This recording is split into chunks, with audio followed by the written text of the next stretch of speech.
निधि और राहुल की arrange marriage हुई, जिससे दोनों परिवार काफी खुश थे। निधि स्वभाव से बहुत अच्छी थी, साथ ही साथ वह समझदार, होशियार और सबका दिल रखने वाली थी। शादी करके जब वह अपने नए घर आई तो उसे कुछ अजीब लगा, लेकिन उसे लगा कि शायद सबके साथ ऐसा ही होता होगा। निधि के घर में उसकी सास, जेठ और मौसी सास रहा करती थी। वह रोज सुबह उठकर काम करती, खाना बनाती और सबका पूरा ध्यान रखती थी। फिर भी न जाने क्यों घर वालों को उसका कोई भी काम पसंद नहीं आता था और हमेशा उसके खाना बनाने या काम करने के तरीके पर नुक्स निकालने लगते थे, जिससे निधि का दिल दुख जाता था और वह कमरे में जाकर आंसू बहा लिया करती थी। कभी कभी वह अपने पति राहुल को अपनी समस्या बताना चाहती, लेकिन उसका पति काम में ही लगा रहता और कभी भी निधि की बातों पर ध्यान नहीं देता। इस बात से वह बहुत परेशान थी और वह पूरी कोशिश करती जिससे वह अपनी परेशानी छिपा सके, लेकिन कभी ना कभी उसका दुख दिख ही जाता था। एक दिन निधि अपनी सास से जाकर कहती है, मम्मी जी, क्या मैं स्कूल में नौकरी कर सकती हूँ? इस बात पर सास नजरों को तिरछी करते हुए देखती है और घुरते हुए कहती है, क्या जरूरत है नौकरी करने की? घर में इतना काम है, उसी को तुम सही से कर लो, वही बहुत है। अगर तुम नौकरी करने चली जाओगी तो घर का काम कौन करेगा? इस बात पर निधि बोलती है, मैं सारा काम करके स्कूल जाया करूंगी और आने के बाद भी सारा काम कर दिया करूंगी। इस बात की आप चिंता मत करिए, शादी के पहले भी तो मैं स्कूल में टीचिंग की नौकरी किया करती थी। तब सास के साथ मौसी सास कहती है, बड़ी आई नौकरी करने वाली, क्या तुम जंगल में रहती हो जो तुम्हें खाना नहीं मिलता और नौकरी करना जरूरी हो गया? घर में रहो और घर पर ही ध्यान दो, ज्यादा हवा में उड़ने की जरूरत नहीं है। ऐसी बातों से निधि का दिल दुख जाता, क्योंकि वह बात तो अपनी सास से कर रही थी, लेकिन जवाब मौसी सास दे रही थी। वैसे तो निधि की मौसी सास तलाकशुदा थी, लेकिन फिर भी उन्होंने लोगों से यह बात छिपा रखी थी और मजे से अपनी जिंदगी काट रही थी। जब भी निधि किसी काम को करने की सोचती तो उससे पहले ही मौसी सास वह काम करके वाहवाही बटोरने लगती और घर वाले उसकी चाल से अनजान रहते। निधि के जेठ भी कोई काम नहीं करते और घर में रहकर दिन भर लड़ाई झगड़े में ध्यान लगा रहता, और अगर कोई भी काम उनके पसंद का ना हो रहा हो तो उसमें भी वह घर के लोगों को परेशान किया करते थे। इस वजह से निधि के पति भी बहुत परेशान हो जाते थे, जिस वजह से दोनों पति पत्नी एक दूसरे के साथ समय नहीं बिता पाते थे और यह बात हमेशा निधि को बुरी लगती थी। आखिर निधि अपने दिल की बात किसे बताई? वह मन मारकर चुपचाप रहने लगी। एक बार निधि के पति के दोस्तों के साथ घूमने जाने का प्लान बना, जिसमें निधि भी उनके साथ गई। यह टूर 2 से 3 दिनों का ही था, जिसके बाद निधि का मन तरोताजा हो गया और वह खुश रहने लगी। लेकिन यह बात उसके सास को पसंद नहीं आई और उसे ताने देने लगी, अरे इसे तो बस घूमने फिरने की ही लगी रहती है, मेरे घुटनों में इतना दर्द है लेकिन इसे दिखाई नहीं देता। जैसे तैसे निधि की जिंदगी आगे बढ़ रही थी और वह खुश रहने की कोशिश कर रही थी। निधि के पति को ऐसा एहसास हुआ अब निधि पहले की तरह खुश नहीं रहती। उसने इस बारे में अपनी मां से बात की, लेकिन मां का सीधा जवाब मिला, ठीक ही तो है, खा पी रही है और क्या चाहिए, अपने घर में तो रोज मिठाई नहीं खाती होगी ना। निधि ने उन लोगों की यह सारी बात सुन ली थी और अब उसने यह सोचा था कि वह कभी भी किसी से कोई बात नहीं करेगी, क्योंकि उस घर में कोई उसे समझने वाला नहीं था। लेकिन एक दिन अचानक राहुल ने आकर कहा कि तुम स्कूल में नौकरी करना चाहती हो ना, तो जाओ पास के स्कूल में अप्लाई कर दो, मैं मां से और अपने भाई से बात कर लूंगा। यह सुनकर तो निधि का खुशी का ठिकाना नहीं था और जल्दी उसे एक स्कूल में नौकरी मिल जाती है।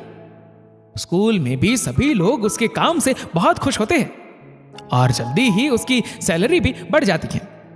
लेकिन उसके काम से खुश नहीं थे तो वे उसके घर वाले बात बात पर निधि के सास बोला करती, मेरी भी सरकारी नौकरी थी, लेकिन मैंने अपने घर और पति के लिए अपनी नौकरी को छोड़ दिया, क्योंकि मुझे ऐसा लगता था कि मेरी जरूरत घर में ज्यादा है। लेकिन आजकल बात मानने का रिवाज नहीं है। लेकिन निधि चुपचाप सुनती पर कोई भी जवाब नहीं देती और चुपचाप अपने कमरे में ही चली जाती है। एक दिन निधि की पड़ोसन उनके घर बैठने आती है और निधि से अच्छे तरीके से बात करने लगती है और उसी वक्त वहां पर सास आकर बैठ जाती है। पड़ोसन खुशी खुशी निधि की सास से कहती है, अब आपको अच्छा लगता होगा, आपकी बहू नौकरी जो करने लगी, अच्छा है ना, उसका भी मन लग जाता है और 4 पैसे कमा लेती है। इस बात से सास रूखा जवाब देती है, इसके नौकरी करने से हमें क्या फायदा है, घर तो हम ही चलाते हैं, ये तो बस जोड़ जोड़ कर पैसे रख रही है, बाद में आराम से उड़ाएगी। इसके साथ ही साथ मेरे बेटे से भी पैसे लेती है, सोचो तो कितना रखी होगी अपने पास। इस बात पर पड़ोसन कहती है, कोई बात नहीं माँ जी, बहू भी तो आपकी है, आपको तो खुश होना चाहिए। लेकिन ऐसी अच्छी बातें सास को समझ में नहीं आती थी और अपनी बहन के साथ बैठकर हमेशा निधि की बुराई किया करती। अब तो निधि ने भी ध्यान देना छोड़ दिया था। एक दिन अचानक रात के समय राहुल का एक्सीडेंट हो जाता है और जब यह बात घर वालों को पता चलती है तो सभी बहुत परेशान हो जाते हैं।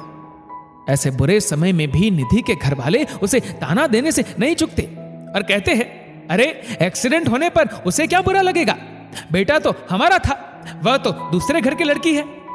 अब तो निधि के घर में अफरा तफरी मच गई क्योंकि उसके पति की हालत अच्छी नहीं थी। एक हॉस्पिटल से दूसरे हॉस्पिटल में एडमिट किया गया और उसके पति का ऑपरेशन करना पड़ा। इसके बाद भी हालत में सुधार नहीं हुआ, लेकिन निधि नियमित रूप से अपने पति की देखभाल करती और साथ ही साथ उसके खाने पीने का भी सारा इंतजाम भी वह खुद ही कर लेती। हॉस्पिटल से घर आने पर भी घर का काम निपटा देती। इस बीच उसकी तबीयत खराब हुई, लेकिन उसने ध्यान नहीं दिया। घर आने पर भी उसने पूरे मन से सेवा की, लेकिन घर आने पर कुछ महीने तक निधि के पति ऑफिस जाने लायक नहीं थे। उनकी तबीयत अभी भी सही तरीके से ठीक नहीं थी। निधि के जेठ भी कोई काम नहीं करते और इस वजह से घर में पैसे की कमी होने लगी।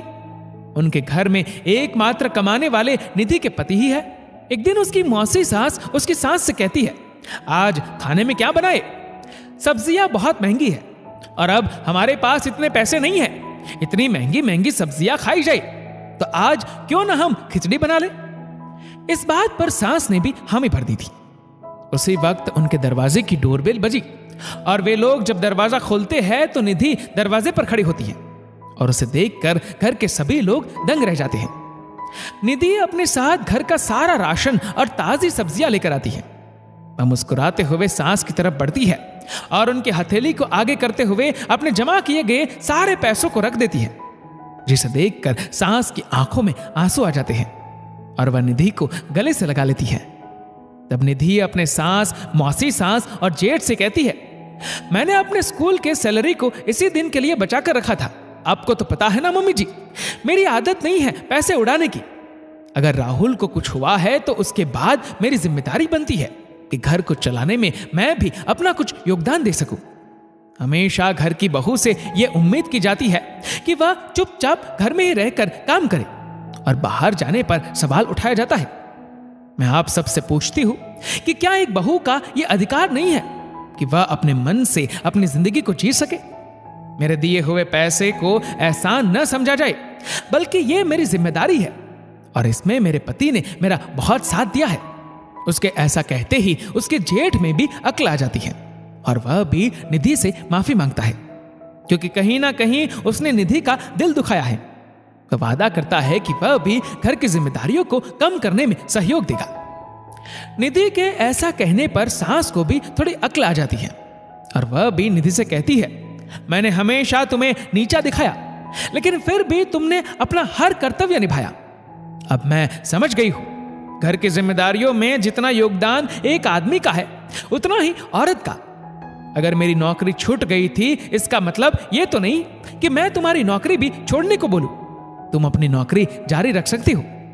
इतना कहते ही निधि के चेहरे पर मुस्कान आ जाती है और उसी समय वहां पर राहुल आ जाता है, जो निधि को देखकर मुस्कुराता है और उससे कहता है, मुझे गर्व है कि तुम मेरी पत्नी हो। इतना सुनते ही निधि की आंखों में आंसू आ जाते हैं और उसमें एक गजब का आत्मविश्वास पैदा हो जाता है। दोस्तों, ये कहानी हमारे देश में लगभग हर घर की है, जहां पर बहुओं को कम ही आंका जाता है, लेकिन समय पड़ने पर वह बहू हर तरीके से काम आती है। उम्मीद करते हैं आपको हमारी ये कहानी पसंद आई होगी और पसंद आने पर इसे ज्यादा से ज्यादा लाइक करिए, शेयर करें ज्यादा से ज्यादा लोगों तक और ऐसे ही और भी इंस्पिरेशनल वीडियोस के लिए हमारे फेसबुक पेज को आज ही फॉलो करें। धन्यवाद।